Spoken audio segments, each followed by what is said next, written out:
Сәлеметсіздер ме, құрметті оқырмандар, 3-ші сыныпты математика сабағы 33-ші сабақ. Бүгінгі сабақта 1-ші тапсырмадан 9-ші тапсырмаға дейін бірге қарастыратын боламыз. Құрметті оқырмандар, каналға тіркелуді ұмытпаңыздар, лайк басыңыздар. Каналға тіркеліп, өз көмектеріңізді беріп қойыңыздар. Сабақтың тақырыбы 7 санына көбейту және бөлу кестесі. Сен 7-ге көбейту және бөлу кестесін құруды және қолдануды үйренесің. Біздің сынып бүгін дәлізде кезекшілік атқарды. Олар бір-бірінен аралары 7 қадам болатындай қатарға тұрды. 7-ден сана 7, оған тағы да 7 қосамыз 14, оған 7 қоссақ 21, 28, 35, 42, 49, 56, 63, 70. 7-ге көбейту және бөлу кестесін құрастырып 4 бағанға жаз. 7 мен 7-дің көбейтіндісі 49, 7 мен 8-дің көбейтіндісі 56, 7 мен 9-дің көбейтіндісі 63. Көбейткіштердің орындарын ауыстырып жазамыз.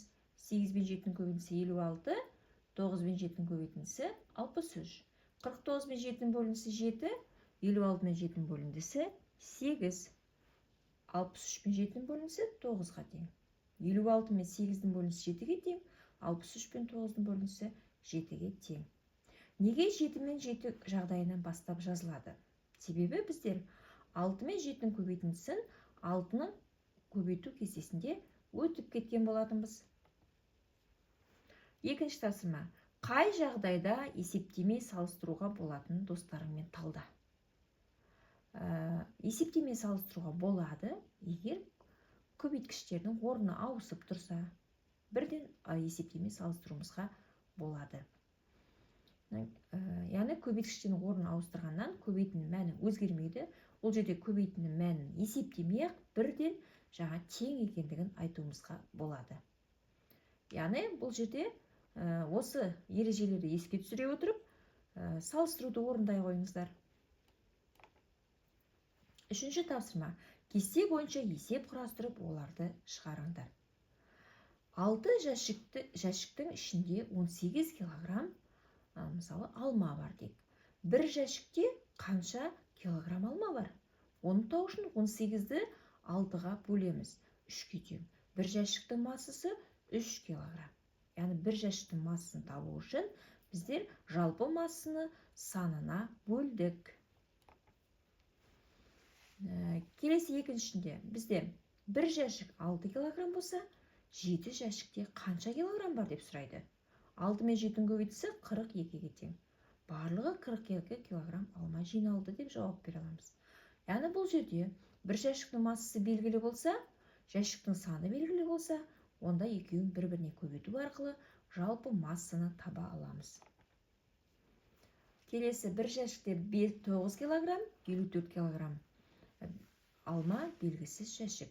Ол кезде 54-ті 9-ға бөлеміз. Яғни жалпы массасы белгілі бұл жерде. Жалпы массаны бір жәшіктің массасына бөлсек, жәшіктің саны шыға келеді. 54 килограмм алма 6 жәшікке теңдей бөлініп салынды деп жауап бере аламыз. Келесі тапсырмада бұл жерде 6 жәшік 42 килограмм, бір жәшік белгісіз. Ол үшін 42-ні 6-ға бөлеміз. Яғни 7 килограмм. Бір жәшікте 7 килограмм алма бар деп жауап бере аламыз. Бөлігінде қараймыз. Бұл жерде алмұрт, дүкенге 6 килограммнан 7 жәшік алмұрт және алма 8 килограммнан 6 жәшік әкелінді. Дүкенге барлығы қанша жеміс жинап әкелінді? Бұл жерде 6 мен 7-дің көбейтіндісін табамыз. Алмұрттың жалпы массасы 8 мен 6-ның көбейтіндісін табамыз. 48 бұл жерде алманың жалпы массасы. Екеуінің массаларын 42 мен 48-ді қосамыз, 90-ға тең. Барлығы 90 килограмм жеміс жиналды деп жауап бере аламыз. Есептің қысқаша жазылуын толықтырып, оны шығар деді. Мысалы, бақтан 9 килограммнан 4 жәшік өрік жиналды, 8 килограммнан 5 жәшік шабдалы жиналды деп есеп құрастырайық. Бақта барлығы неше килограмм жеміс жиналды? Бұл жерде 9 мен 4-дің көбейтіндісін табамыз, 8 мен 5-дің көбейтіндісін тауып қосамыз. сол кезде 76-ға тең. Барлығы 76 килограмм жеміс жиналды деп жауап беретін боламыз. Келесі 4-ші тапсырмада біздерде дәптер берілген. Бұл жерде 5 дәптер 40 теңге, бағасы бірдей дейді. Ал 56 теңгеге қанша дәптер сатып алуға болады деп сұрақ қоятын болсақ, бұл жерде 40-ты 5-ке бөлеміз, бір дәптердің бағасын шығарып аламыз. 56-ны 8-ге бөлеміз, 7-ге тең. Екінші қорапта 7 дәптер бар деп жауап бере аламыз.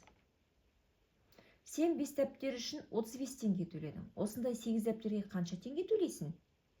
Ол үшін бір дәптерді тауып аламыз. 35-ті 5-ге бөлеміз, оның шыққан санды 8-ге көбейтеміз. 56-ға тең 8 дәптер 56 теңге тұрады деп жауап бере алатын боламыз. 6-ның бізде А бөлігі қалың дәптер, мысалы 7 дәптеріміз 56 теңге, ал осы бағасы бірдей кітап сатып алатын болсақ, 6 кітапқа қанша теңге төлейміз? Ол үшін қалың дәптердің біреуінің бағасын шығарып аламыз. 56 мен 7-нің бөлінісі, оны шыққан сан 6-ға көбейткен кезде 48-ге тең. 6 кітапты 48 теңгеге сатып алды деп жауап бере алатын боламыз. Ә бөлігінде есеп құрастырайық. Алмұрт 7 жәшікте 56 килограмм болса, алма 6 жәшікте белгісіз килограмм. Олардың массасы бірдей болатын болса, 6 жәшіктен алманың массасы қаншаға тең? Ол үшін біздер алмұрттың бір жәшіктегі массасын тауып аламыз. 56 мен 7-нің бөлінісі 8-ге тең. Оны 6 жәшікке көбейтсек 48. Яғни алманың массасы қаншаға? 48 килограммға тең екенін таба алатын боламыз. 7-ші тапсырмада өрнектер құрастырып, олардың мәнін тап деді. Яғни бұл жерде 7 мен 7-нің көбейтіндісінен 5 пен 3-дің көбейтісін азайтамыз, 34-ге тең. 7 мен 7-нің көбейтісінен 5 пен 3-дің көбейтісін қосамыз. Бұл жерде 64-ге тең. Міне қалған өрнектерді тап осылай есептеп шығатын боламыз. 8-ші тапсырмада өрнектердің мәнін есептеп, жауабын сандықтан тап дейді. 62-ден 21 мен 7-нің бөлінісін азайтатын болсақ, 60-қа тең. 48-ден 8 мен 2-нің бөлінісін азайтатын болсақ, 44-ке тең. Оның жауаптары бізде сандықта тұр екен. Солар арқылы біздер жауабын тауып алатын боламыз. Қалған өрнектерді осы үлгіде қарап өзімізге жазып алатын боламыз. Жарқын Ғалиядан сендердің сыныпта неше қыз бар деп сұрады. Ғалия біраз ойланып, ең үлкен 2 таңбалы саннан 8 2 рет жазылған санды азайт, шыққан сан ең кіші 2 таңбалы санды қосса, біздің сыныпта қыздардың саны шығады деді. Сыныпта неше қыз бар? Ең үлкен 2 таңбалы сан 99, ең кіші 2 таңбалы сан 10. 99-дан 88 азайтамыз 11. Біздің сыныпта 21 қыз бар. Яғни 11-ге 10-ды қосамыз 21. Сонда сыныпта 21 қыз бар деп жауап бере алатын боламыз. Құрметті оқырмандар, осымен каналдағы тапсырмаларды орындап аяқтадық. Сіздердегі каналға тапсырмаларды бірге орындау түсінікті әрі нақты болатын болса, каналға тіркелуді ұмытпаңыздар. Каналға тіркеліп өз көмектеріңізді беріңіздер. Келесі сабақта кездескенше сау болыңыздар.